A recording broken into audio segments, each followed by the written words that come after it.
ಗೌರವ ತಂದಿದ್ದೀರಿ, ತಮಗೆ ಧನ್ಯವಾದಗಳು। 76वें योम आज़ादी के मौके पर field marshal Manekshaw parade ground में मुनक़दा रियासती सतह की तकरीब में Bruhat Bengaluru Mahanagara corporation pre graduate college Herohalli के 800 तलबा की कारकर्दगी के लिए पहला इनाम दिया गया।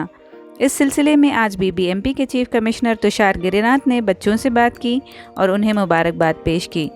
बाद अज़ां कॉरपोरेशन के हेड ऑफिस के हॉल में special commissioner of education doctor Ram Prasad Manohar ने भी बच्चों को मुबारकबाद पेश की। इस मौके पर assistant commissioner Umesh, school principal Nagraj और दीगर अफसरान मौजूद थे। ತುಂಬ ಚೆನ್ನಾಗಿ ಮಾಡಿದಿರಿ, ಇನ್ನು ಓದಬೇಕು, ಅದರ ಜೊತೆಗೆ ಎಲ್ಲ ಕ್ರೀಡೆಗಳು ಮತ್ತು ಎಲ್ಲ ನಮ್ಮ ಕಲೆಗಳು ಎಲ್ಲ ಮಾಡಿದರೆ ಮಾತ್ರ ನಮ್ಮ ವ್ಯಕ್ತಿತ್ವ ಏನಿದೆ ಸರಿಯಾಗಿ ಬೆಳೀತದೆ। ಬರೀ ಓದ್ತಾ ಹೋದ್ರೂ ಆಗಲ್ಲ, ಬರೀ ಆಡ್ತಾ ಹೋದ್ರೂ ಆಗಲ್ಲ। Very good, just keep on doing your best in studies, playing etcetera. Result ಎಲ್ಲ 90% ಇದು ಯಾವ ಪ್ರೋತ್ಸಾಹ